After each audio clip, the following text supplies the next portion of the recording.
So we're at Garage. You're performing tonight. How's your day been so far? Really good, really busy. We find ourselves in a position at the moment where we've had a really great year so far. Lots of progression, which has just been really exciting, and obviously we've just put our album out a couple of days ago. So lots of press, lots of talking to lovely people such as yourself, and just getting ready for the show tonight. Tonight is the biggest show that we have ever headlined, and it's in my hometown. So we're all very excited and a little nervous. So just kind of preparing for tonight really, and kind of talking and kind of bigging up the album and all that kind of stuff. And now obviously just preparing before doors are open. So lots of last minute practice and all this kind of stuff. But it's great, yeah. Really, it's been a lovely day. I'm very excited. Nothing's gone wrong yet? Not yet. But that usually just means that something will go wrong later. But we've been lucky so far, so touch wood. There is no wood, but hopefully it'll continue. Have you had any, because you've been gigging quite a bit, I mean festival season and all that, have you had any crazy gigs yet? Well, it depends what you mean by crazy. I mean, we're doing a mini tour at the moment, just kind of like 6 or 7 dates around the album's release to kind of promote it a little. And the shows have been like the most hectic that we ever played. We played a show yesterday, and I think the venue was a small venue, like 200 capacity. It's kind of like some of the smaller towns that we're visiting in this run. And I think the venue ended up being kind of over full by like 150 people or something. And it was a bit scary. I mean, it was amazing though, because it was chaos, and those are the kind of shows that we grew up kind of dreaming of playing. We all kind of grew up going to heavier music shows, hardcore shows, metal shows, and there was always that intimate kind of chaotic atmosphere, and to be playing shows like that is wonderful. But we also played with Bon Jovi. We played at the O2 a few weeks ago. How was that? And that was probably the most surreal thing ever. It was wonderful. I mean, it's just a dream come true, but it was very surreal. I managed to watch about 120 seconds, just a couple of minutes of their set before I got kicked out by security. By their sound check, I mean. Yeah. Before I got kicked out by security. Rude. That was the closest I got to meeting them, seeing them from 100 yards away or so. John kind of gave me a slight look of disdain for intruding on his private sound check. But yeah, that was wicked. I mean, to play a venue that big is insane. I mean, we're thrilled to be playing here, and it's like, I don't know, 600 capacity or something. So the O2 is like 20,000. So very surreal. Probably the worst 2 months of my life. What? I mean, it was so exciting because we really felt like we were kind of creating something we were doing something special. And certainly from a personal perspective, like it's I've never been involved with anything that has this much value to me, myself and friends, so it really felt like I was doing something special in that respect. And I think we're all obviously very proud of it musically, but as a recording experience it was very difficult because we had a very limited amount of time in which to write it. We had 5 weeks to write it and 5 weeks to record it. So it was a very stressful experience, and there were lots and lots of late nights. There was a couple of kind of times when we did 2 solid days worth of doing vocals, and then I would sleep on a couch like this in the studio, and our producer Dan would sleep on the floor for a few hours, and we'd get up, go have a coffee and crack on. So it was really draining. But I think it means that the album has come out as a document of a time and a place, and there is a consistency throughout the album that comes from writing and recording it in a very short amount of time that I'm really happy with. So I'm very proud of it, but it was a difficult experience. Do you have any collaborations on the album? Well, we had a friend of ours and a friend of Dan's, Kieran Cahill, who did some of the orchestration and the instrumentation and the arrangements. But we kind of thought it was important to keep our first record, as a statement, I suppose, of intent, to keep it free from any kind of guest vocals or anything like that. We did toy with the idea, but in the end, it just felt right, kind of, as our first album, to have it be solely us on the record. So we kind of said no to the idea in the end. Do you have any favourite tracks on the album? Yeah, my favourite song is a track called Stitches, which I believe is track 6, I think. It's my favourite song.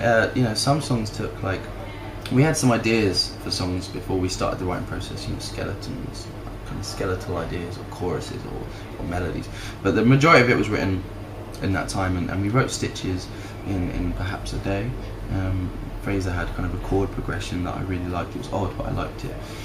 And then we kind of thrashed out a rough idea for a song in a day, and then me and John kind of stayed up all night throwing ideas at a computer and that ended up kind of staying relatively how the final song is. And I think it has an atmosphere to it that we managed to capture that I'm really happy with. So much so that there's like a little kind of soft vocal at the end of the piano, at the end of the song, and we tried to re-record it in the studio when we were going to produce the album properly, and we couldn't get it to quite feel as emotive as the original demo we'd done, so we actually kept the little ending that we'd kind of blagged in our little studio down in Ben's garden on the record. A lot of the record is quite kind of dense and quite heavy, and there are a few negative, or not so much negative, but quite heavy themes on the album. And Crystal Clear was kind of just about we wanted to have a positive song that anchored the record, you know, and said, you know, everybody has mistakes in their life, everybody has things that they regret, but you can either choose to kind of dwell on those, or you can kind of, you know, take your lumps, you know, have your scars and move on. And it's about trying to be positive and kind of just, you know, learn from your mistakes. At the moment I'm on top of the world. I mean, you know, things are going so well. So the next album's gonna be pop, yeah? Yeah, the next album's gonna sound like Black Eyed Peas. No, I am very happy right now because, you know, I've found something of worth and of value to me, and that's something that I never had. You know, I was always searching for. Oh. And a lot of the record is about that. You know, it's about everything that brought me to the stage that I was at when we started recording the album, because all the lyrics were written in a very specific time period, you know, a real period of change for me.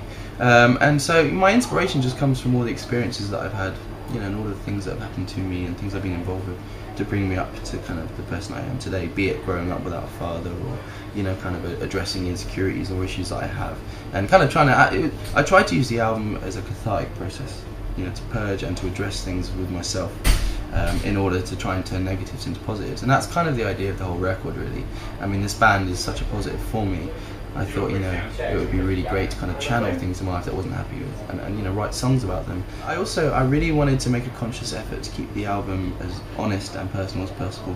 I think that, you know, if you can write music that at least you can say with total confidence that is honest, whatever criticism someone can level at it, they can't tell you that you try to be something that you're not. You know, and that was kind of my motivation, really, was just to be completely straight up about who I am and not to be ashamed of anything. And I think that way, like I say, people can say, oh, you know, we don't like the record, it's too this or too that, but they can't say that we're trying to be anyone else other than ourselves. You're doing something new tonight, an acoustic set? Yeah, well, it's just one acoustic song towards the end. As a B-side for Crystal Clear, we recorded an acoustic version of one of our older songs, a song called There'll Be Rain. We've always wanted to try experimenting with acoustic stuff, you know, because we're really eager to try everything. But before, we didn't really have the means. I mean, we couldn't afford acoustics, and we didn't have any that were worth playing. But we were given some by an acoustic company called Faith, which was lovely. And so we thought, well, we've got these nice guitars, we're doing some B-sides, let's experiment. So we did an acoustic version of There'll Be Rain with piano and cello, and we thought it'd be a nice thing tonight to do, to try and make it a bit of an event, you know, to kind of play acoustically. So we have a lovely lady called Becky coming to play cello, our friend Mitch on the piano, and, you know, it's a song that always goes down well live, kind of when we play it as a full band. So I'm hoping for like a little bit of a moment, maybe get some people singing along, and, you know, just try and create a bit of atmosphere. You know, moving forward with the record, we have tried to push ourselves in different directions, and we didn't want to be known as that band that jumps around and does, you know, scissor kicks for 45 minutes. We wanted to have a bit of texture and a bit of dynamic to our set. So now it's just about trying to do that and explore other things. So hopefully it'll be a bit special tonight. It may go completely wrong, and it will all just fall apart, and it'll be hideously embarrassing, but we'll see. I'm sure you'll be fine. So obviously festival season, which festivals can we catch you at? We've played a few already. Played Download, we did one called NAS Festival the other week, we played Gross Rock earlier this year, it was in Belgium. Coming up, we've got quite a lot. We're at Guildfest, I think, tomorrow. And then we have Heavy Festival a little later in the year, which is a wonderful lineup. It's a smaller festival, but there's just it's like a really strong bill across the weekend. So we're playing that, and then we're doing Reading and Leeds. We've been given the honour of opening the main stage on the Friday, so we are officially the first band at Reading Festival, and we are playing the main stage, which is mind-blowing. Thank you very much. Daunting, but mind-blowing.